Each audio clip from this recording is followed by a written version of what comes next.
Hello friends, IAS PCS study के इस online platform पे आपका स्वागत है। ये विजन आईएएस मैगजीन की क्लासेस हैं और आज हम आईआर शुरू कर रहे हैं। पॉलिटी एंड गवर्नेंस ख़त्म हो चुका है, तो पहला टॉपिक है भारत और G20। बहुत इंपॉर्टेंट क्लासेस हैं ये, क्योंकि भारत और G20 से संबंधित जो है यूपीएससी और यूपीपीएससी दोनों में सवालें बनी हैं और लगातार ये G20 का जो आयोजन होने के कारण G20 न्यूज़ों में रहा, तो इस पर अभी अगले साल तक सवाल बनने की पूरी संभावनाएँ हैं और बनेंगे, प्री में सवाल बनेंगे। ठीक है, तो पढ़ते रहिए इसको चाप करके एकदम बेहतरीन तरीके से। तो सुर्खियों में क्यों रहा? हाल ही में भारत ने पहली बार किया है G20 बैठक की सम्मेलन की अध्यक्षता की।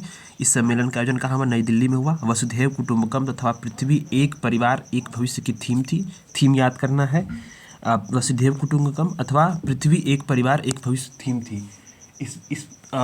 जो G20 सम्मेलन था, उस G20 सम्मेलन का सबसे जो महत्वपूर्ण बात यह है कि इसके बारे में जानना जरूरी है कि यह क्या है। अंतर्राष्ट्रीय आर्थिक सहयोग को बढ़ावा देने वाला प्रमुख एक मंच है, ठीक है, जो वैश्विक अर्थव्यवस्था के समक्ष उत्पन्न होने वाले महत्वपूर्ण मुद्दों पर चर्चा करने के लिए नियमित रूप से बैठकें करता है।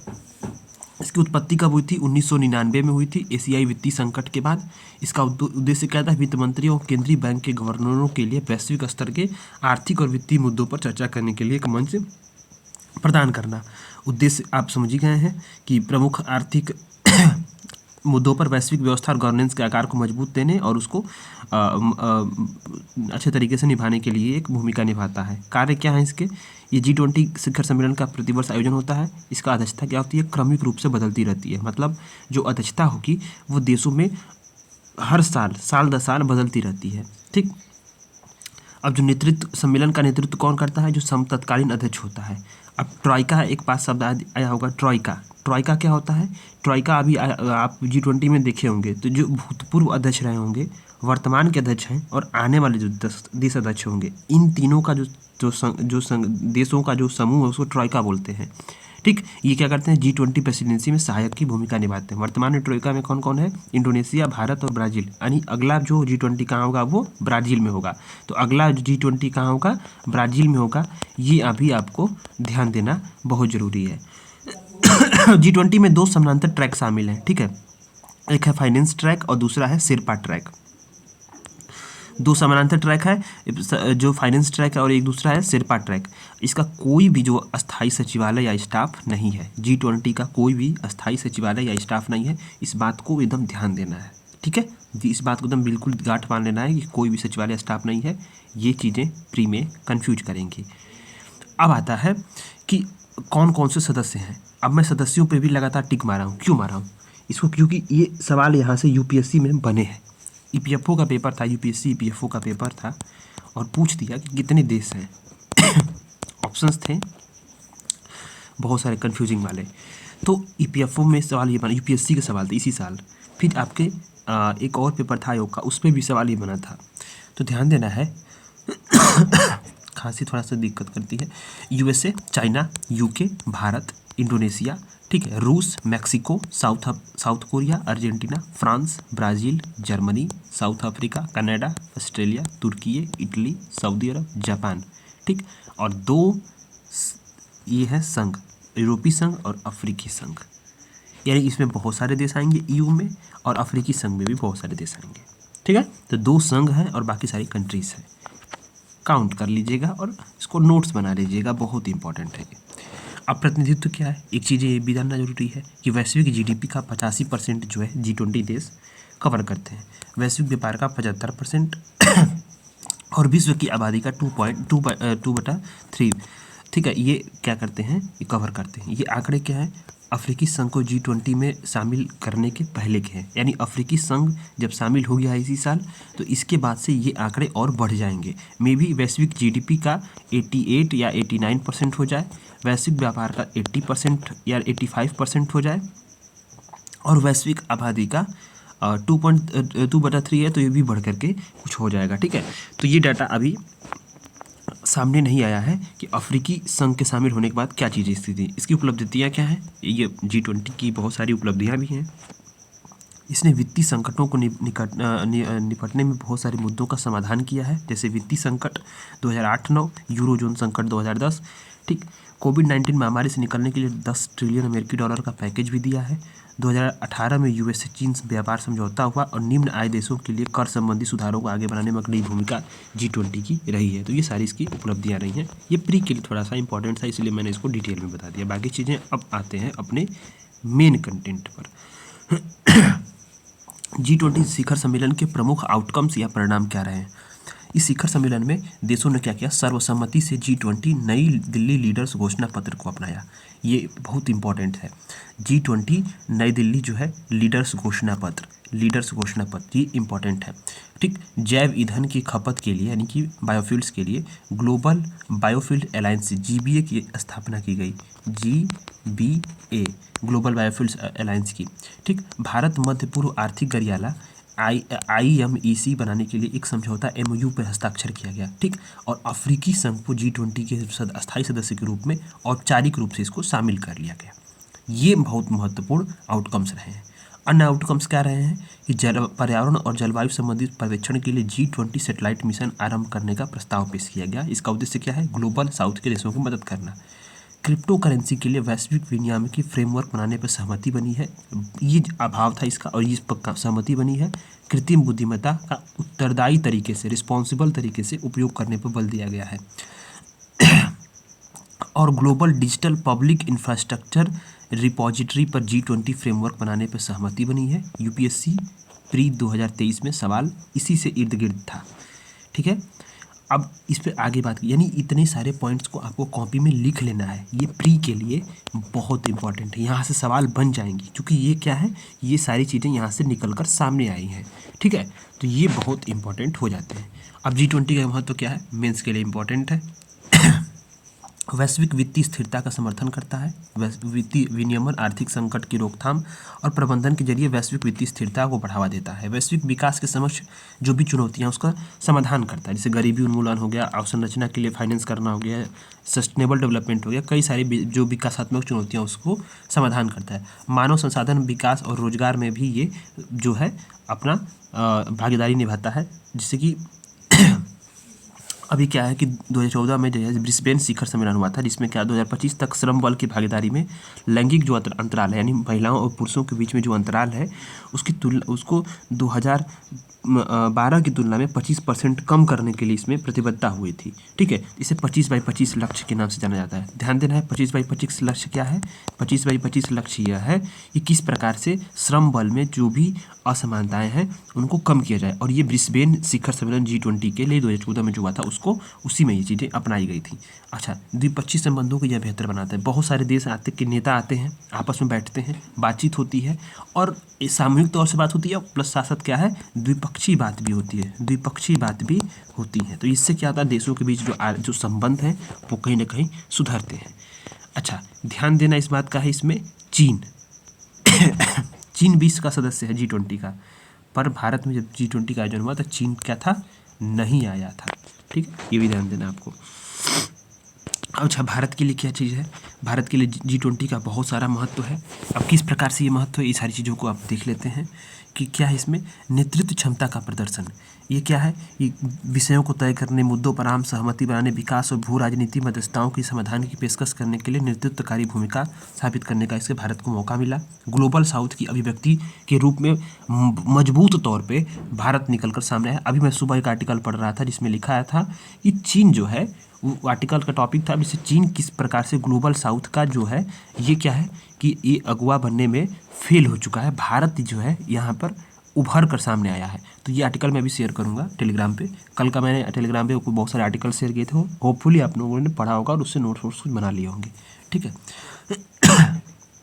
अभी ग्लोबल साउथ का जो अभिव्यक्ति के रूप में भारत उभरा है, उसमें क्या है, क्योंकि भारत की ही पहल पर क्या है, अफ्रीकी संघ को G20 का स्थायी सदस्य बनाया गया। तो ये बहुत सारी चीज़ें हैं, ये निकल कर सामने आती हैं। आर्थिक अवसर भी है बहुत सारे भारत के अध्यक्षता में।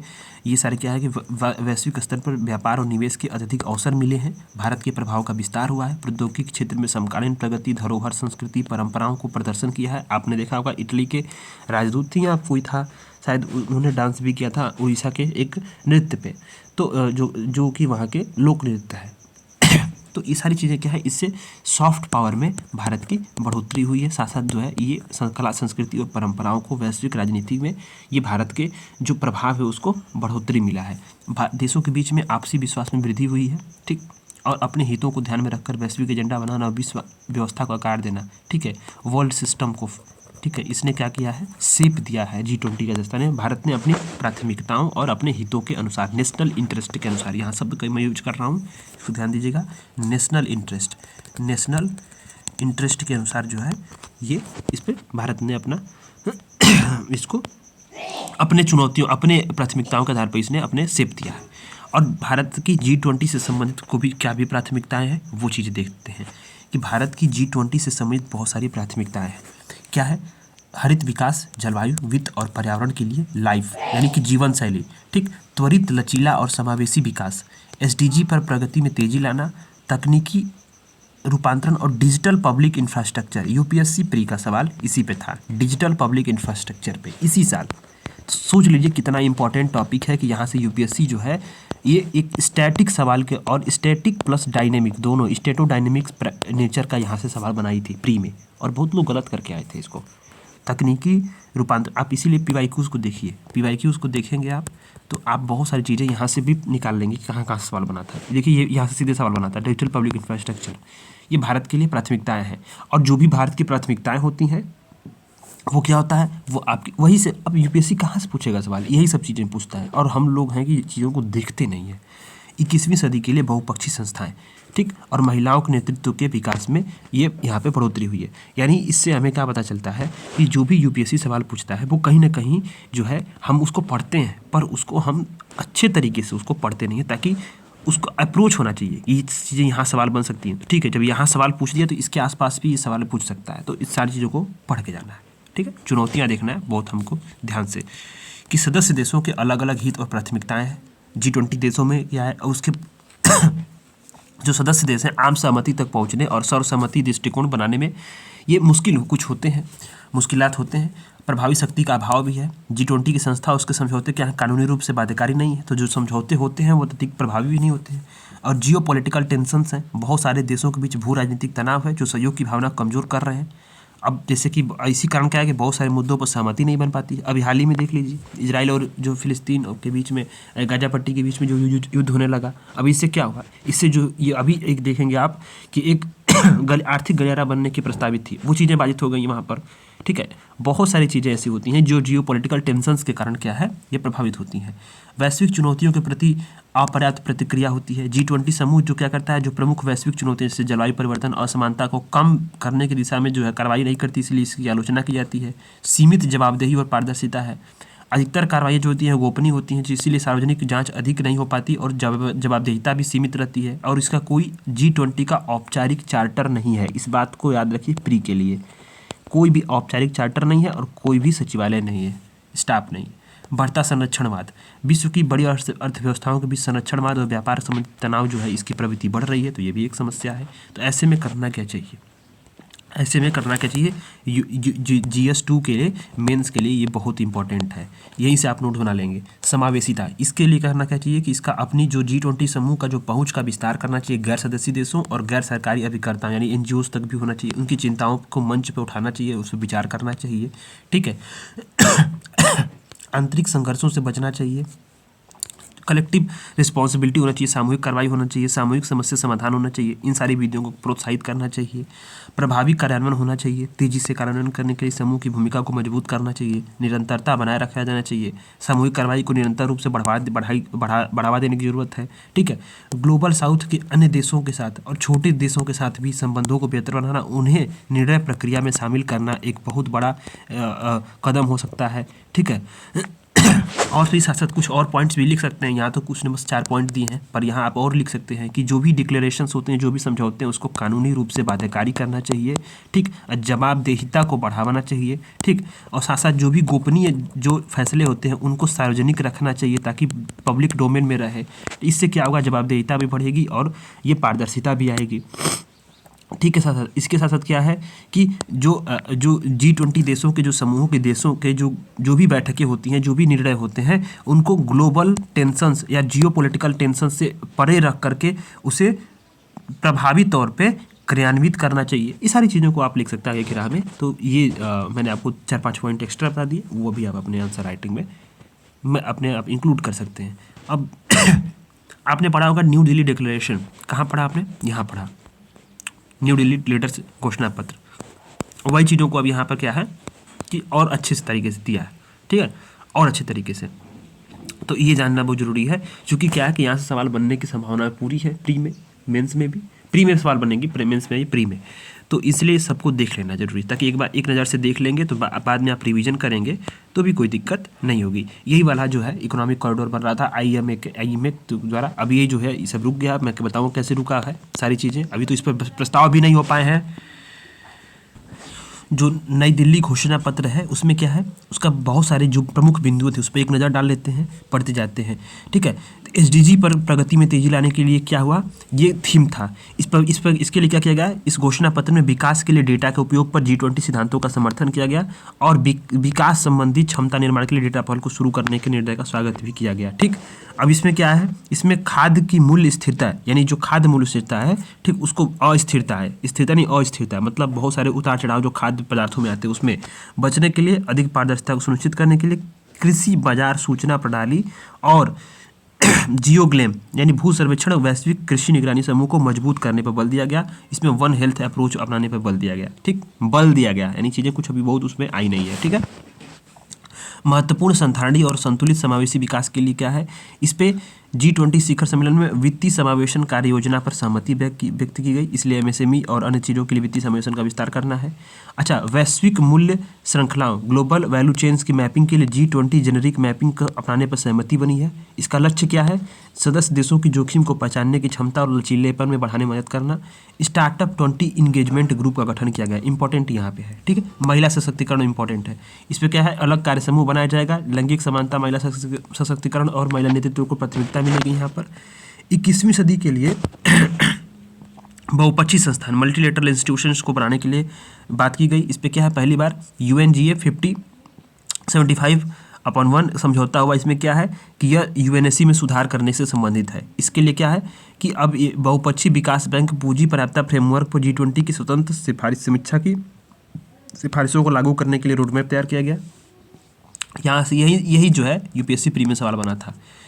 प्रौद्योगिकी रूपांतरण और डिजिटल पब्लिक इंफ्रास्ट्रक्चर, इस पे क्या है, घोषणा पत्र में वन फ्यूचर अलायंस नामक स्वैच्छिक पहल शुरू करने का प्रस्ताव किया गया। ये बहुत इंपॉर्टेंट है, जो निम्न आय देशों में DPI यानी डिजिटल पब्लिक इंफ्रास्ट्रक्चर के क्रियान्वयन में सहायता करेगी। यानी इस पे लिखा गया वन फ्यूचर अलायंस, बहुत इंपॉर्टेंट है, सवाल आगे बन सकता है, ठीक। ग्लोबल भारत एक global digital public infrastructure repository बनाने उसके रख रखाव की योजना बना रहा है। यह DPI की क्या एक वर्चुअल रिपोजिटरी होगी, जिससे क्या जिस G20 सदस्य देश जो है स्वेच्छा से साझा कर सकते हैं। तो ये इंपॉर्टेंट है। क्रिप्टो करेंसी के लिए एक समन्वित और व्यापक विनियामकी फ्रेमवर्क समझौते के लिए संयुक्त रोडमैप को विकसित किया जाएगा। तो ये चीज़ें क्या हैं, ये कहीं ना कहीं अब आगे के जो सवाल बनने के लिए है इस पर इंपॉर्टेंट है, तो इसको देना है ध्यान। अंतर्राष्ट्रीय कराधान इंटरनेशनल टैक्सेशन के लिए क्या है, ट्विन पिलर्स पर आधारित अंतर्राष्ट्रीय पैकेज पर प्रतिबद्धता की पुष्टि की। इसमें एक स्तंभ क्या है, बाजार अर्थव्यवस्था में अधिकार सौंपने के लिए गठजोड़ बनाने और लाभ हस्तांतरण नियमों के विकास से संबंधित है। दूसरा स्तंभ क्या है, वैश्विक न्यूनतम कर नियमों के विकास से संबंधित है, वैश्विक न्यूनतम कर नियमों के विकास से संबंधित है। हरित विकास के लिए क्या है, 2030 तक नवीकरणीय ऊर्जा क्षमता को 3 गुना करने के प्रयासों को आगे बढ़ाना बहुत इंपॉर्टेंट है, इस पर बात की गई है। सतत भविष्य के लिए हरित विकास समझौता, सदस्य देशों ने 2030 तक नवीकरणीय ऊर्जा क्षमता को 3 गुना करने के प्रयासों को बढ़ावा देने पर सहमति व्यक्त की है। विकासशील देशों को अपने राष्ट्रीय स्तर पर निर्धारित योगदानों को लागू करने के लिए पहले से जो है 2030 तक 5.8 से 5.9 ट्रिलियन अमेरिकी डॉलर के वित्त पोषण की आवश्यकता का उल्लेख किया गया है। Resource efficiency, circular economy, industry coalition, travel for life जैसी पहलों को शुरू करने की बात की गई है। और 2024 में जलवायु वित्त के लिए नया सामूहिक मात्रात्मक लक्ष्य निर्धारित करने का समर्थन किया गया है। 2024 में ये सब चीज़ें होंगी, ठीक। For planet people peace and prosperity के लिए क्या है, यूक्रेन पर अहम सहमति की गई है। रूस यूक्रेन युद्ध पर वैश्विक अर्थव्यवस्था पर पड़ने वाले प्रभावों पर चर्चा की गई है। और अन्य चीज़ें हैं, थीमेटिक रोडमैप सिद्धांतों को बढ़ावा देना। अब इसके लिए इस G20 में क्या हुआ है, सूचनाओं तक MSME की पहुंच बढ़ाने और जयपुर कॉल फॉर एक्शन को अपनाया गया, इंपॉर्टेंट है ये। इसका लक्ष्य क्या है, जयपुर कॉल फॉर एक्शन का इसका लक्ष्य है अंतर्राष्ट्रीय व्यापार में MSME के जो समेकन है उसको बढ़ावा देना, ठीक। अब सतत और लचीली मानी ब्लू इकोनॉमी महासागर आधारित अर्थव्यवस्था पर चेन्नई उच्च स्तरीय सिद्धांत को अपनाया गया। Global G20 global land initiative को मजबूती करने के लिए गांधीनगर इम्प्लीमेंटेशन रोड मैप और गांधीनगर सूचना मंच को अपनाया गया। ठीक, इसका G20 ग्लोबल लैंड इनिशिएटिव का लक्ष्य क्या है? भूमि क्षरण को रोकना है और पूर्व स्थिति को बहाल करना और 2040 तक भू क्षरण को 50% तक कम करना है। खाद्य सुरक्षा और पोषण पर डेक्कन उच्च स्तरीय सिद्धांत 2030 तक प्रभावित करने पर बल दिया गया है। संधारणीय पर्यटन के प्रसार हेतु SDGs की प्राप्ति के साधन के रूप में गोवा रोड मैप को महत्व को रेखांकित किया गया। इसकी महत्व क्या है? हरित पर्यावरण, हरित पर्यटन, डिजिटलीकरण, कौशल पर्यटन और MSME और गंतव्य प्रबंधन। संधारणीय पर्यटन के लिए क्या है? Goa road map. ठीक, देखिए इसमें इंपॉर्टेंट ऐसे करना, आपको नोट्स कैसे बनाने हैं वो देख लीजिए। जैसे संधारणीय पर्यटन के लिए क्या होगा? Goa road map. ठीक, global G20 global land initiative के लिए गांधीनगर इम्प्लीमेंटेशन रोड मैप। ठीक, या गांधीनगर सूचना मंच। और साथ साथ क्या है? ब्लू इकोनॉमी के लिए चेन्नई उच्च स्तरीय सिद्धांत। और जयपुर कॉल फॉर एक्शंस क्या है? MSME तक सूचनाओं की पहुंच को मजबूत करने के लिए ये चीज़ें यहाँ पे अप्लाई गई हैं। अब इसी का एक महत्वपूर्ण भाग ये निकल कर आया जिस पर बहुत सारी चर्चा हुई, यह है India middle east Europe economic corridor IMEC इमेक। और ये जो चीज़ें निकल कर सामने आई, कहीं ना कहीं इसने जो विरोधी हैं उनको एक्टिव कर दिया। क्यों एक्टिव कर दिया? चूँकि ये इतना अच्छा इनिशिएटिव था और इसी के बाद से जो है ये जो टेंशन्स मिडिल ईस्ट में हुई हैं कि इस पर जो है आगे कार्य नहीं हो सका है। तो मेंस में सवाल इस पर बन सकते हैं, प्री में भी बन सकते हैं, इसलिए इसको जानना जो है ज़रूरी हो जाता है। तो अब आप इसको देखते हैं, हम लोग ये आर्टिकल करेंगे और फिर जो है शाम को एक और एक्स्ट्रा क्लास लेकर के इन सारी चीज़ों को कंप्लीट करेंगे। जल्दी जल्दी हम लोग को कंप्लीट करना है, चूँकि इस बार लेट हो चुका है तो ये मेरी जिम्मेदारी है कि मैं इसको जल्दी जल्दी कंप्लीट कराऊँ। तो G20 शिखर सम्मेलन में क्या है कि भारत मध्य पूर्व यूरोप आर्थिक कार्यालय की स्थापना के लिए एक MOU हस्ताक्षर किया गया। ठीक, MOU में क्या था? भारत, USA, सऊदी अरब, यूरोपीय यूनियन, UAE, फ्रांस और इटली ने क्या किए? इस पर फ्रांस, इटली और जर्मनी ने इस पर हस्ताक्षर किए। अब इमेक में क्या हुआ? India middle east Europe economic corridor में रेल मार्ग, जहाज रेल पारगमन रेट माने कि सड़क और समुद्री सड़क परिवहन मार्ग नेटवर्क इसमें शामिल किए गए। इसमें 2 गलियारे प्रस्तावित थे। एक पूर्वी गलियारा, ये क्या था? ये भारत को अरब की खाड़ी से जोड़ता, यानी ये वाला। ठीक है, ये वाला। ठीक, ये अरब की खाड़ी जोड़ता।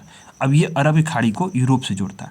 अब यहाँ से चीज़ें ऐसे आती और ये यूरोप में आती। ठीक है, तो ये चीज़ें ये से अपना, जैसे भारत से सीधा UAE। ठीक, इसके बाद सीधे जो है यहाँ पे आया और सऊदी अरब से होते हुए बीच से, अब ये मिडिल ईस्ट से होते हुए अब ये सीधे जाता जॉर्डन से एरिया, यानी वही स्विज नहर वाला पार्ट होते, फिर ये यूरोप चला जाता। तो इससे क्या होता? जो लागत है ईंधन का काफ़ी ज़्यादा बचत होती। बहुत सारे जो अब ये CPEC जो है, CPEC जो है, ये जो चाइना का है, इससे जो है इसका काट मिल जाता और बहुत सारी चीज़ें निकल कर सामने आती। तो जो है ये इसलिए इस पर बहुत ज़्यादा इंपॉर्टेंस था और इसका जियो पॉलिटिकल इंपॉर्टेंस, जियो इकोनॉमिकल इंपॉर्टेंस भी है, बहुत ज़्यादा यहाँ पे बढ़ जाता है। ठीक है, अब एक बात यहाँ निकल कर सामने आती है, इन सारे लोकेशंस को आपको कैसे ध्यान देना है? इन सारे लोकेशंस को ध्यान यह देना है कि जो है ये पोर्ट्स है।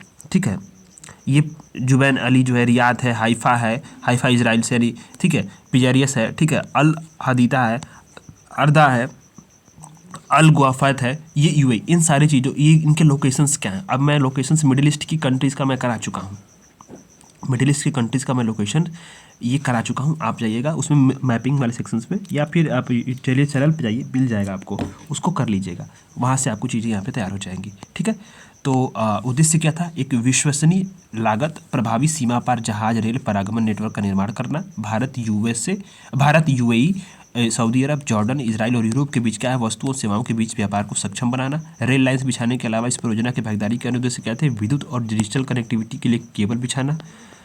ग्रीन हाइड्रोजन, स्वच्छ हाइड्रोजन के निर्यात के लिए पाइपलाइन बिछाना। और यह परियोजना क्या थी? यह वैश्विक अवसंरचना और निवेश के लिए साझेदारी PGII का हिस्सा है। ठीक है, PGI की घोषणा कब की गई थी? 2021 में यूनाइटेड किंगडम में आयोजित G20 शिखर सम्मेलन में की गई थी। ठीक है, ये G20 शिखर सम्मेलन में की गई, इसका सम्मेलन में की गई थी। इसमें क्या था? अब देखिए, आप ध्यान दीजिए, G20 की बैठक होती है, इसमें ये बात निकलकर निकल कर सामने आता है। ठीक है, middle east economic corridor, India middle east economic Europe corridor. ठीक है, अब इसमें क्या है, क्यों इंपॉर्टेंट है? क्योंकि ये जो है PGII, ठीक है, यानी कि जो वैश्विक अवसंरचना और निवेश के लिए साझेदारी बनी थी, कब G20 शिखर सम्मेलन हुआ था 2021 में यूनाइटेड किंगडम यानी यूके में।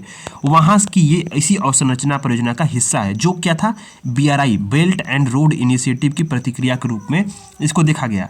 अब इसकी अन्य परियोजना क्या है, ट्रांस अफ्रीका कॉरिडोर, यानी क्या है, 2 परियोजनाएं इसकी थी और ये BRI के प्रतिक्रिया के रूप में देखा गया था इसको, इसलिए ये इंपॉर्टेंट है। और ठीक इसी के बाद मिडिल ईस्ट में जो घोषणा हुई है, उसके बाद मिडिल ईस्ट में टेंशन्स बढ़े हैं। चाइना कहीं ना कहीं एक मुख्य किरदार के रूप में इन टेंशन्स में आया है और ये टेंशन्स के बाद ये जो IMF जो परियोजना है, ये बात की गई थी जिस पे अभी MOU साइन किए गए थे, वो खटाई में नज़र आ रही है। मतलब उस परियोजना मतलब ये क्या है कि वो उसकी अभी तो शुरुआत है, MOU हुए थे, बहुत सारी चीज़ें इसमें बननी बाकी थी, वो सब ठप पड़ गया क्योंकि टेंशन्स ऐसे बन गए, ऐसे जियोपॉलिटिकल टेंशन्स हो गए, जियोपॉलिटिकल इश्यूज निकल कर सामने आ गए, जिससे क्या है, इसकी कार्रवाई और प्रतिबद्धता में कमी आई। और यही बात इसकी प्रमुख चुनौतियों में निकल कर सामने आई थी। मैं जो पढ़ा रहा था कि जियोपॉलिटिकल टेंशन के कारण क्या है, बहुत सारी इसकी कार्रवाइयाँ जो है वो नहीं आ पा रही। अब क्या है, अब अरब वर्ल्ड, ठीक है, अरब कंट्रीज नहीं, मिडिल ईस्ट में बहुत सारे जो कंट्रीज़ हैं, ये क्या है, अब बढ़ चुके हैं। अब ये एक खेमा बन चुका है, इजराइल के बाद, युद्ध के बाद, हमास ने जैसे हमें अटैक किया उसके बाद से, अब खेमा बनने के बाद ये परियोजना कहीं ना कहीं अधर में नजर आ रही है। ठीक है, इससे फ़ायदा किसको हुआ, इससे फ़ायदा सिर्फ इसको हुआ, चाइना को हुआ। और ये क्या थी, चाइना की प्रतिक्रिया में ही ये परियोजना थी BRI की। तो ये बात सामने निकल कर आती है, आप समझ गए होंगे किस प्रकार से चाइना जो है ये इसको प्रभावित किया है। भारत के लिए IMF का क्या महत्व है, इससे भारत और यूरोप के बीच व्यापार का 40% तक वृद्धि होती, लॉजिस्टिक लागत में कमी आएगी, भारत और अन्य देशों के बीच वस्तुओं और सेवाओं के व्यापार को बढ़ावा मिलेगा और एक्ट वेस्ट की नीति को मजबूती मिलेगी। IMF का महत्व क्या है, वैश्विक व्यवस्था का झुकाव यूरेशिया को महत्वपूर्ण करने में इसकी महत्वपूर्ण भूमिका होगी, अधिक संतुलित और परस्पर यूरेशियाई व्यवस्था को बढ़ावा देगा, USA यूरोप जैसे विकसित देशों तथा भारत, सऊदी अरब और UAE जैसे उभरती शक्तियों को प्रतिबद्धता को दर्शाता है ये। ठीक, और भी चीज़ें यहाँ पे सामने आती, व्यापार सुविधा और पहुंच बढ़ता। ठीक है, ये इससे एकीकृत व्यापार मार्ग का निर्माण होगा, देशों के बीच व्यापार लागत में कमी आएगी, व्यापार पहुंच को बढ़ावा मिलेगा, निवेश के अवसरों में वृद्धि होगी। क्षेत्रीय कनेक्टिविटी में वृद्धि से क्या होगा, बेहतर परिवहन अवसंरचना, सीमा पार सहयोग, ऊर्जा आपूर्ति, लॉजिस्टिक क्षमताएं बढ़ेगी, क्षेत्रीय कनेक्टिविटी को बढ़ावा मिलेगा। आर्थिक एकीकरण, यह भारत, पश्चिम एशिया, यूरोप के बीच आर्थिक एकीकरण में प्रभावी भूमिका निभाएगा। राजनयिक सहयोग, भू राजनीतिक स्थिरता, इस गलियारे के कारण विकसित होने वाले घनिष्ठ आर्थिक संबंधों में सुरक्षा, आतंकवाद से निपटने और क्षेत्रीय स्थिरता के मामले में सहयोग को बढ़ावा मिलेगा। सुरक्षित क्षेत्रीय आपूर्ति श्रृंखला की स्थापना होगी। इसमें क्या होगा कि जिससे स्वच्छ ऊर्जा के विकास और निर्यात को बढ़ावा मिलेगा, ऊर्जा ग्रिड और दूरसंचार का विस्तार होगा, स्वच्छ ऊर्जा प्रौद्योगिकियों के अंगीकरण को बढ़ावा मिलेगा और सभी तक इंटरनेट पहुंच सुधार करने में सुनिश्चितता इस पर आएगी।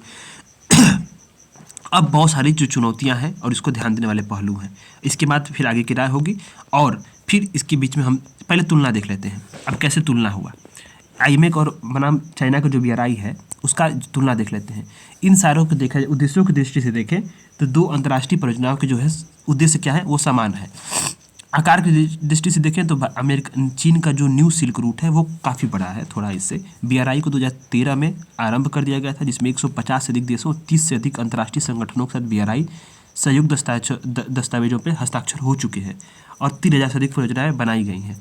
अब BRI की तुलना में IMF के अपेक्षित लाभ क्या है, मानदंड देखते हैं IMF और BRI का। डिजाइन क्या है, यह डिजाइन परियोजना सभी भागीदारी देशों के साथ सहयोगात्मक विकास विमर्श पर आधारित है और इस BRI में क्या है, सबको केंद्रीकृत तरीके से चीन द्वारा डिजाइन किया गया। लाभ क्या होगा, यह सभी क्षेत्रों के साथ साझा लाभ होगा, पर यहाँ पे क्या होगा, चीन के मुख्य आर्थिक हितों की पूर्ति होगी। रोजगार इसमें क्या है, स्थानीय आबादी के लिए रोजगार पैदा होगा। जैसे मान लीजिए अफ्रीका में कुछ भी बनेगा तो अफ्रीका के लोगों को रहेगी, मिडिल ईस्ट में बनेगा तो मिडिल ईस्ट के लोगों को रोजगार मिलेगा। ठीक है, लेकिन यहाँ पे क्या है कि ये जो BRI में देखेंगे, चीन की कंपनियां रोजगार पैदा करती हैं, सिर्फ चीन के लेबर सप्लाई वहाँ करता है, चीन अपने लेबरों को वहाँ ले जाता है।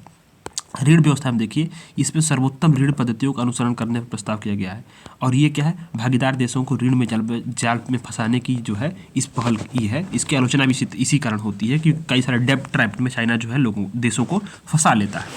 बहुत सारी चुनौतियाँ और ध्यान देने वाले पहलू हैं इसमें।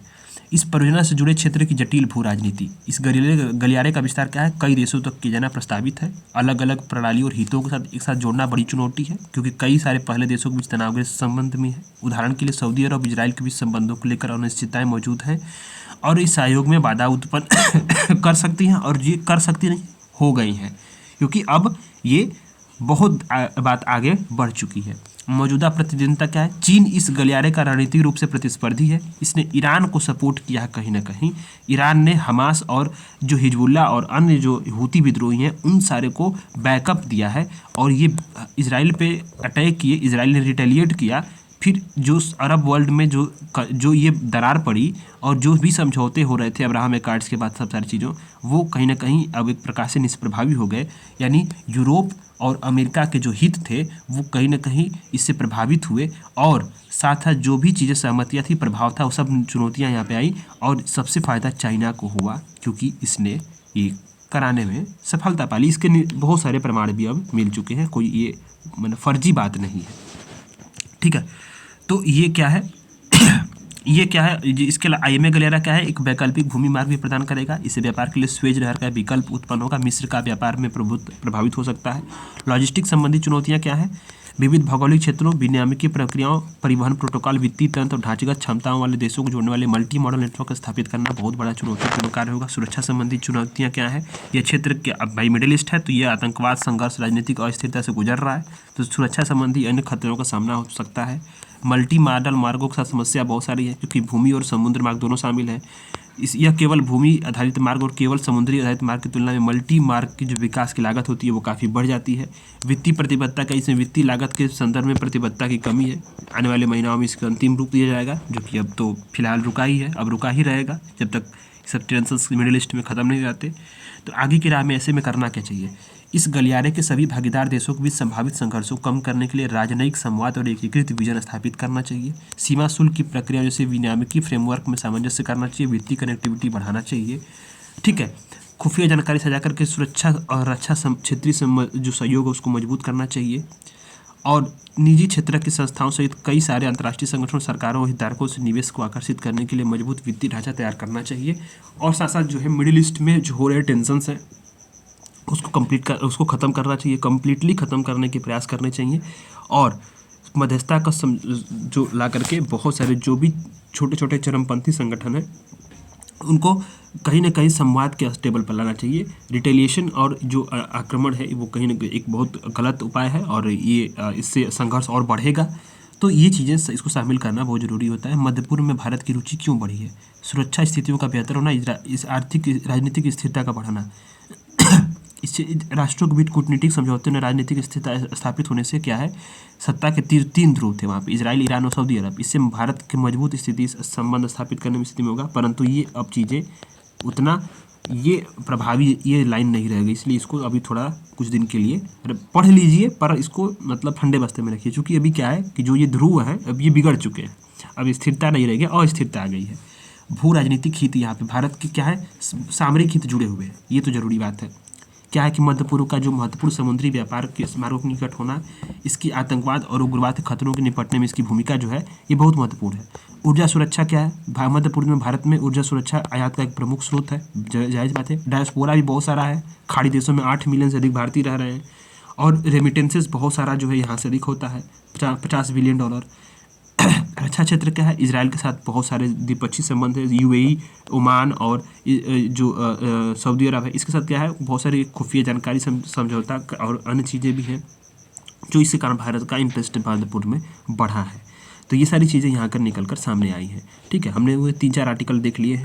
अब मैं शाम वाली क्लास में मैं आपको इसके आगे वाली चीज़ें पढ़ाऊंगा, जैसे कि अफ्रीका जो बना G20 का स्थायी सदस्य, ये इसका बहुत सारा इंपॉर्टेंट निकल के सामने आएगा। फिर मैं जो है इस पर बताऊंगा कि कैसे किस प्रकार से ग्लोबल बायोफिल्स अलायंस जो है ये भी बनाया गया और बहुत सारे जो अन्य चीज़ें जैसे कि India as a global unifier, विश्व को एकजुट करने वाले देश और ग्लोबल साउथ का जो वॉइस बनने में इंडिया किस प्रकार से महत्वपूर्ण देश निकल कर सामने आया है उसके बारे में बताऊंगा। तो ठीक है, शाम वाली क्लास में भी मैं इसको अपलोड करूंगा। अभी आधा घंटे क्लास हो चुकी है।